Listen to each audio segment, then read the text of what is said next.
उत्तराखंड में uniform civil code यानी UCC लागू हो चुका है। यूसीसी लागू होने के बाद से कई जगहों पर इसको लेकर के विरोध देखा जा रहा है। मैं इस वक्त देहरादून सहसपुर विधानसभा में हूं और यहां पर बात करें मुस्लिम आबादी की तो लगभग 40,000 के आसपास आबादी बताई जाती है और कई लोगों में यूसीसी को लेकर के भारी नाराजगी है।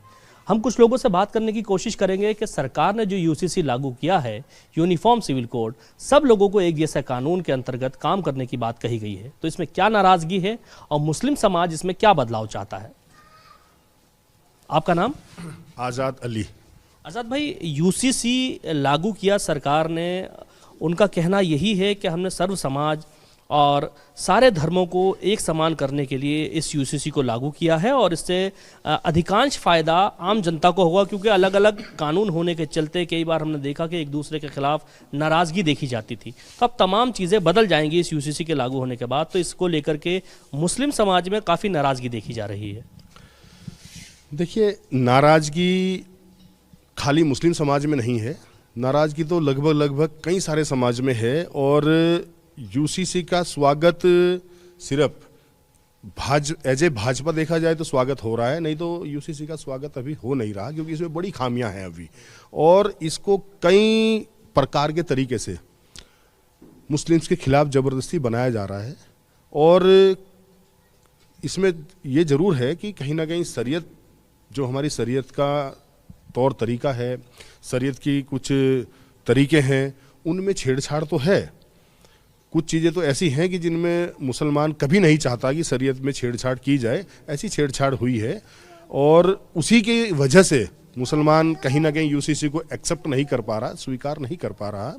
और खाली शरीयत में जो छेड़छाड़ हुई है जिसको मुसलमान पसंद नहीं करता, उसकी वजह से पूरी यूसीसी को मुस्लिम विरोधी बताना गलत है कहीं ना कहीं। अभी जैसे कि जिस तरीके से उत्तराखंड में ही, पूरे देश भर के उत्तराखंड राज्य से इसकी शुरुआत की गई है। उत्तराखंड की ही अगर हम बात करें तो उत्तराखंड में कई सारे समुदाय और कई सारे संगठन इसका विरोध कर रहे हैं। और जैसे उत्तराखंड से इसकी शुरुआत हुई तो सबसे पहले लागू भी उत्तराखंड में ही हुआ है, अलग अलग राज्यों में आगे लागू होगा। तो सबसे पहले जिस तरीके से जो 2010 से के बाद की शादियाँ हुई हैं, चाहे वो हिंदू हो, चाहे वो मुस्लिम्स हो, चाहे वो किसी समाज का भी हो, तो 2010 के बाद की इतनी भी शादियाँ हैं, उनको 6 महीने का वक्त दिया है कि 6 महीने के अंदर उनको अपने रजिस्ट्रेशन कराने हैं यूसीसी के तहत।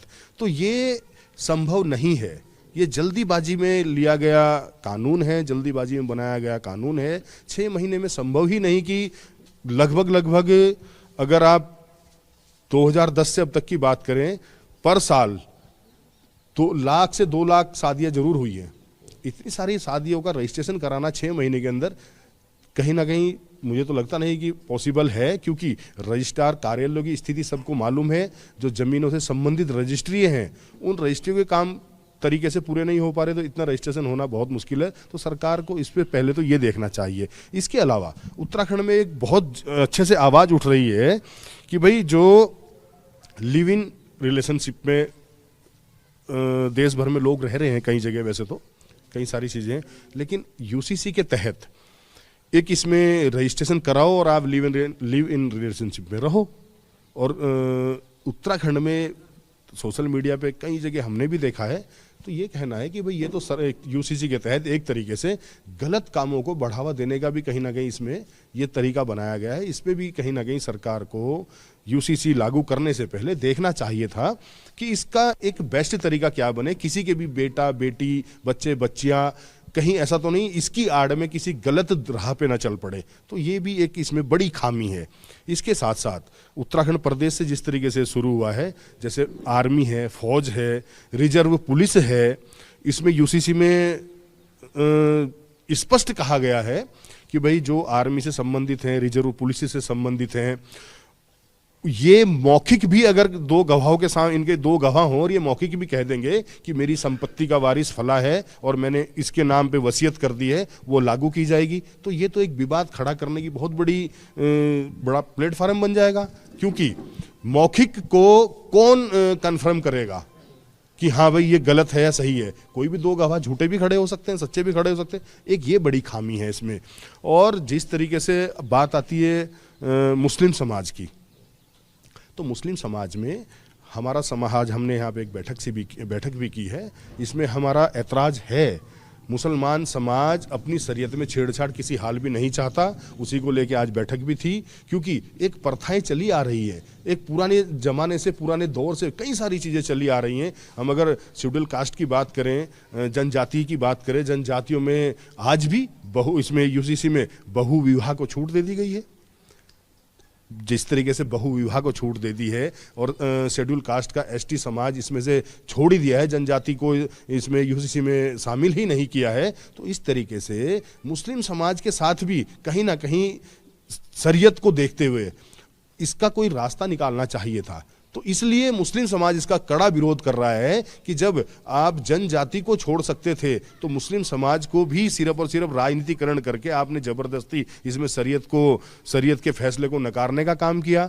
तो इसलिए मुस्लिम समाज यही कहना चाहता है कि भाई जिस तरीके से आपने जनजातियों में छूट दी कि हाँ इनके अपने विशेष अधिकार हैं, तो शरीयत में भी हमें विशेष अधिकार दिए हैं। और हमारा जो कानून है, शरीयत का जो कानून है, उसमें हमारे खुद के राइट दिए गए हैं, हमारे खुद के अधिकार हैं, तो उनके साथ कहीं ना कहीं छेड़छाड़ हुई है। आज अगर हम बात करें, हमारे शरीयत ने हमें अधिकार दिया है 4 शादी करने का, उसके भी लेकिन एक तरीके हैं, यूसीसी ने उसको ख़त्म कर दिया।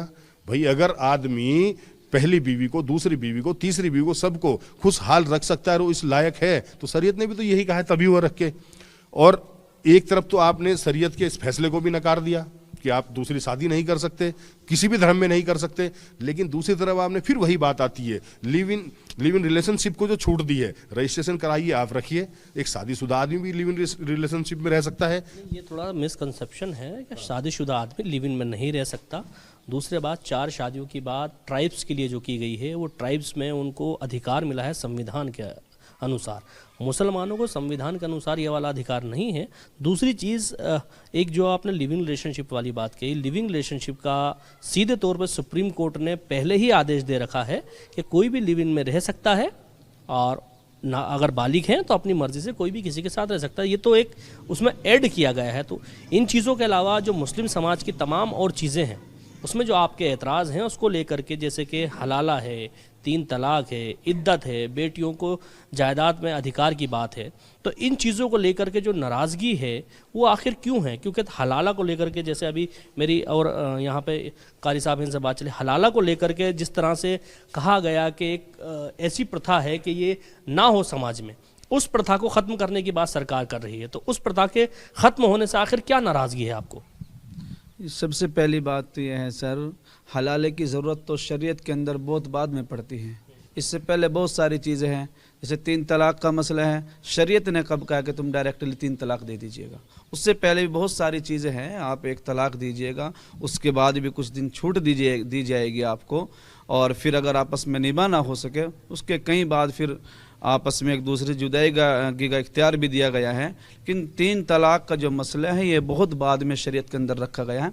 हम मुस्लिम समाज से ये कहना चाहते हैं कि सबसे पहले आप शरीयत के कानून को पढ़िए, समझिए कि 3 तलाक की ज़रूरत तो पेश आनी ही नहीं चाहिए मुस्लिम समाज के अंदर।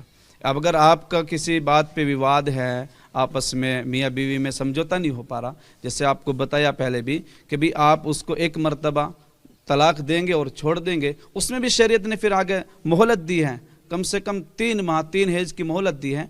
3 हैज तक उस औरत को और बीवी का मुद्दत दी गई है, ताकि 3 हैज यानी 3 महीने, 3 माहवारी बोलते हैं उसको, अगर उसके अंदर आपस में मियाँ और बीवी के अंदर कुछ समझौता होता है, आपस में प्यार मोहब्बत बढ़ती है, बगैर किसी हलाले के, बगैर निकाह के, बगैर किसी मशवरे के, वो उसको फिर भी अपना सकते हैं। लेकिन मौलाना ये तो उनके लिए है ना जो इन चीज़ों को समझते हैं। मैं उन लोगों की बात कर रहा हूँ जो मैसेज भेज के अपनी बीवी को तलाक दे देते हैं, या फ़ोन करके बीवी को तलाक दे देते हैं, या फिर घर में जाते समय एक चिट्ठी लिख के बक्से में छोड़ जाते हैं कि मैंने तुम्हें तलाक दे दी, और फिर उनका दिमाग घूमता है कि यार मैंने गलत किया, मुझे फिर अपनी बीवी को रखना चाहिए। तो ऐसे हालातों में जो गलती किसकी? आदमी की। भुगते कौन? महिला। तो इन चीज़ों को लेकर के जो सरकार कह रही है कि ये हलाला जैसी प्रथा, बीवी आपकी क्यों भुगते गलती? आपकी ये गुस्सा आपको आया, आपने तलाक दे दी, तो बीवी इसको क्यों भुगते? बीवी की आखिर क्या गलती है? नहीं, इसमें देखिए, इसीलिए तो मैं आपको कह रहा हूँ कि जो शरीयत का कानून है उसको पढ़िए, आप समझिए। अगर आप पढ़ेंगे, समझेंगे, उलामा से मालूम करेंगे, आपको नौबत ही नहीं आएगी कि आप डायरेक्टली अपनी बीवी को 3 तलाक दें। तो बहुत बात की बात है। ये जो बात हो रही है, बात यही आती है कि गलती आदमी करता है, उसे गुस्सा आता है, बीवी को छोड़ देता है, लेकिन उसको भुगतना फिर बीवी को पड़ता है। हलाला बीवी क्यों करे? इस चीज़ को लेकर सरकार ने जो उस पर रोक लगाई है इस कानून के तहत, उसको लेकर के विरोधाभास देखने को मिल रहा है। कई लोग इसके समर्थन में हैं तो कई लोग इसके खिलाफ दिखाई दे रहे हैं। बिस्मिल्लाहिर्रहमानिर्रहीम।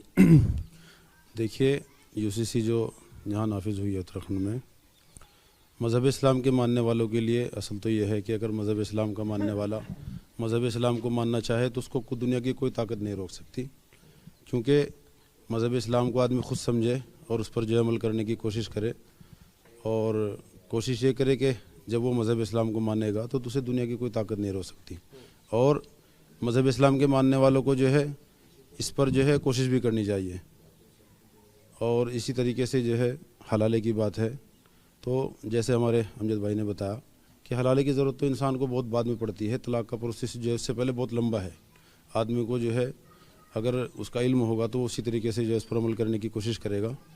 और रही बात ये कि जब 3 तलाक़ हो गई तो अब मियाँ बीवी का रिश्ता जो है आपस में ख़त्म हो गया बिल्कुल। वो दोनों चाहें अलग अलग रह सकते हैं, दोनों अलग अलग जगह जाकर शादी कर सकते हैं, लेकिन ये कि अगर दोनों ही आपस में जो है उनका इरादा बन रहा है कि वो शादी करें तो फिर तो उसका प्रोसेस यही है। कारी साहब कैसे देखते हैं इसको? देखिए, यूसीसी जो कानून है, अब बात यह है कि मुसलमानों को इससे क्या तकलीफ़ है। मुसलमानों को इससे तकलीफ़ ये है कि हमारी जो शरीयत है, शरीयत ने जो हमें अहकाम दिए हैं, वो ये नहीं कहा कि अपने देश के कानून से नफ़रत करे या अपने देश से नफ़रत करे। शरीयत ने तो ये कहा कि आपको मानने, और हमारी शरीयत ये कह रही कि अगर अपने देश के लिए खून भी देना पड़े तो खून दो। तो बात ये है, ये समझते हैं कि भाई शरीयत को लाने के बाद ये देश से मोहब्बत नहीं करते, ऐसा कुछ नहीं है। यूसीसी से जो नुकसानात हैं, वो हमारा जो टकराव है वो इस चीज़ पे है बहस, कि हमारी जो शरीयत ने हमें खाने पीने के, रहने के, चलने के, मुआशरे के जो हकूक़ और कानून वो दिया है हक, उसमें जो है इसका अमल दखल है। उसे मुस्लिम समाज क्या, बल्कि जैसे बहुत सारे और भी ईसाई लोग हैं, सिख हैं, और उनमें भी इसका असर पड़ेगा। शरीयत ने कहा है कि बेटी को जायदाद में 1/4 हिस्सा देना चाहिए। कौन कहता है कि हमारी शरीयत नहीं कहती कि बेटी को हिस्सा नहीं देना चाहिए? बेटी को कम हिस्सा इसलिए कहा है और बेटे को ज़्यादा हिस्सा इसलिए कहा है क्योंकि बेटे की जिम्मेदारियां ज़्यादा होती हैं, और बेटे की जिम्मेदारियां ज़्यादा होने से इसलिए उसका हिस्सा शरीयत में ज़्यादा रखा गया है। और 1/4 हिस्सा जो लड़की का रखा गया वो इसलिए रखा गया, उसकी जिम्मेदारियां कम होती हैं और फिर उसको उसके शोहर की जायदाद में भी हिस्सा मिलता है। दूसरी बात यहाँ ये आती है कि अगर हमने यूसीसी के तहत एक बेटी की शादी की और वो बेटी अपने ससुराल जाती है, कल उसके ससुराल वाले उसके डंडा मार के कहेंगे कि पहले अपने बाप के यहाँ से जायदाद का हिस्सा लेकर आ, तब हम तुझे रखेंगे, तो वो घर आएगी, लड़ाई होगी, झगड़े होंगे, मुकदमे होंगे, बात बढ़ेगी। अगर इसी चीज़ को जो शरीयत ने 1/4 हिस्सा लड़के का रखा, वो उसी पे कनात करके, सब्र करके ससुराल वालों की संपत्ति में उसका हिस्सा बढ़ाया जाए, ससुराल वालों के उसमें हिस्सा रखा जाए, तो ससुराल वाले उसे बहुत इज्जत के साथ रखेंगे। रही बात यहाँ पे 4 निकाह वाली, इस्लाम के अनुसार तो जो औरत है जब अपने शौहर से वो शादी होती है उसकी, तो उसमें तो जो उसके महर हैं उस महर पे उसका हक है। अगर वो तलाक लेके जाती है तो उसको तो सिर्फ उसका महर मिलेंगे, उसके अलावा तो पति की और जायदाद में उसका हिस्सा नहीं होगा। तो मैं वही तो कह रहा हूँ कि भाई शरीयत ने 1/4 हिस्सा रखा है अपने बाप की संपत्ति में। सरकार अगर हमारे उलामा से मशवरा करते तो हम उन्हें मशवरा देते। सरकार को शायद ये मालूम नहीं था कि शरीयत ने भी बेटी का हिस्सा रखा है। मैं यही कहना चाह रहा हूँ, बेटी का हिस्सा है शरीयत में, 1/4 हिस्सा है। उसका हिस्सा कम इसलिए है क्योंकि उसकी जिम्मेदारियाँ कम है। अब वो अपने ससुराल जाती है, ससुराल वाले पिटाई करेंगे, कहने लगे कि भाई अपने जो है बाप के यहाँ से हिस्सा ला, तो बात बिगड़ेगी ज़्यादा, मैं समझता हूँ। और अगर इसी चीज़ को मैं कह रहा हूँ शोहर की संपत्ति में भी उसका हिस्सा रखा जाता तो ससुराल वाले उसे इज्जत से रखते। अगर वो आप जो है इसे नाजायज़ तलाक दें, जो है शरी उजर के बगैर तलाक दें, तो आपको इसे ऐसा हिस्सा देना पड़ेगा। तो ऐसा तो कुछ रखा नहीं। दूसरी बात, यहाँ पे जो हमारे यहाँ गोद उठाने वाला मसला जो है, इसमें किसी को हमने गोद उठाया है तो जायदाद में हिस्सा उसका होता है जो उस अपने बाप के उससे ब्लड से जो है पैदा होगा बच्चा। जो बच्चा हमने गोद उठाया है उसमें शरीयत ने उसको अधिकार नहीं दिया है, वो अपनी मर्जी से बेटे की तरह रख रहे हैं, कुछ भी दे दे, उसमें कोई मने भी नहीं किया है। वो उसके भाई हैं, वो कैसे भी रखे अपने भाई को। तीसरी बात, इसमें एक चीज़ ये है हमारा टकराव कि जो 4 शादी वाला मसला है, मैं मुफ्ती तो नहीं हूँ लेकिन जहाँ तक मैंने जो है समझा है, देखिए 4 शादी क्यों है। आज आप देख रहे हैं, बहुत सारे आप देखते होंगे सोशल मीडिया के ज़रिए वैसे भी, और इस जो है मोबाइल के दौर में कितनी लड़कियां ऐसी हैं जो मतलब, और कितने लड़के औरतें परेशान हैं जिनके शोहर शराब पीते हैं, स्मैक पीते हैं, सट्टा खेलते हैं, और वो लड़कियां परेशान, उनके मुकदमे चल रहे हैं कोर्ट में, उनके माँ बाप परेशान हैं, और लड़के वो नशे में धुत रात को सड़कों पे, नालियों में, कहाँ कहाँ पड़े रहते हैं। तो इन तमाम चीज़ों को देखते हुए अगर एक आदमी की हैसियत अच्छी है और उसके पास 2 बीवी रखने की, 3 बीवी रखने की सलाहियत है, उस लड़कियों को खुश रख सकता है वो अपनी बीवियों को, तो वो इसलिए किसी को सहारा देने के लिए, या कोई बेवा है उसका कोई सहारा नहीं है ताकि वो जीना से बचे, गलत काम करने से, भाई मजबूरी में औरत क्या गलत कदम ना उठा सके और उसका कोई सहारा बन जाए, तो क्यों चाहेगी वो कि एक शराबी से निकाह करेगी। वो तो उससे निकाह करेगी जिसका निकाह हुआ हुआ है और वो उसे खुश रख सकता है और जो है उसकी हैसियत अच्छी है। तो इन तमाम चीज़ों को अगर सरकार कहीं ना कहीं हमारे अकाबिर उलामा को के साथ बैठे और मशवरा करे इस चीज़ पे, तो बहुत सारी चीज़ें हैं जो निकल के सरकार के भी जहन में और समझ में आएंगी कि हाँ ये बात सही है और हमने ये काम गलत किया है। पहले इस पे अगर मशवरा कर लिया जाता तो कहीं ना कहीं कंप्रोमाइज़ हो सकता था, लेकिन इस वक्त हम इन तमाम चीज़ों को देखते हुए कि शरीयत में बहुत सारी मुदाखलत इससे हो रही है, बिल्कुल मुस्लिम समाज इसे बर्दाश्त नहीं करेगा। और बल्कि मैं तो ये कहता हूँ जैन, बुद्ध और सिख ईसाइयों के भी उसमें इससे फ़र्क पड़ेगा। जब उनकी समझ में बात आएगी उनके ज़िम्मेदार भी उठेंगे और वो भी इसका विरोध करेंगे हमारे साथ, हमें पूरी उम्मीद है इस बात की। इसी को लेकर के बड़ा विरोध देखने को मिल रहा है। मेरा जहाँ तक ख्याल ये है कि हुकूमत की तो हर बात का हम स्वागत ही करते हैं, क्योंकि हम मुल्क में रहते हैं और ये हमारे बड़े भी हैं, जिनको चुन दिया गया वो खुदा की तरफ से चुने हुए हैं। वो सीएम है चाहे प्रधानमंत्री है, वो खुद तो बनते नहीं, बनाने वाली तो अल्लाह के साथ है सबको, तो वो हमारे बड़े हैं, हमको स्वागत भी करते हैं।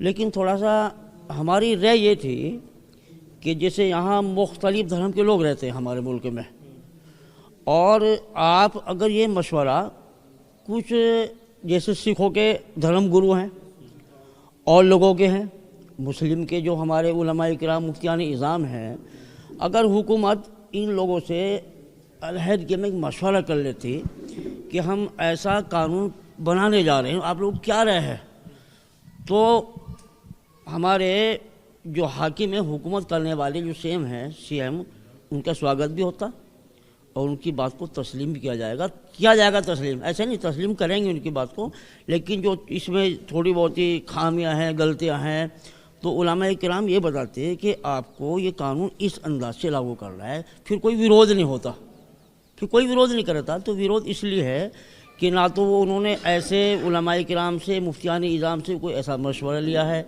और न सिखों के धर्मगुरु से कोई मशवरा लिया है, और न हमारे जो और समाज के लोग हैं उनके गुरु से कोई मशवरा लिया है। जब किसी मज़हब में कोई छेड़छाड़ करनी हो या उसमें कुछ रद्दोबदल करना हो या उससे को हुकूमत को कुछ तकलीफ़ हो रही है या आवाम को उससे कुछ तकलीफ़ पहुंच रही है, तो उसका बेहतरीन तरीका ये है कि उस धर्म के जो गुरु हैं उनसे आप मशवरा करें, फिर वो आपको सही रास्ता बताएंगे। बस मेरी ये अहम बात है। बाकी मैं अपनी इस हुकूमत का स्वागत करता हूँ, बेहतरीन हुकूमत है, मुझे कोई एतराज़ है, कोई इज्जत है। चलिए, काफ़ी सारे इख्तलाफ हैं, लोगों की अपनी अपनी बातें हैं, लेकिन सरकार ने यूसीसी फिलहाल लागू कर दिया है। इसको लेकर के विरोध सबसे ज़्यादा मुस्लिम समाज में देखने को मिल रहा है।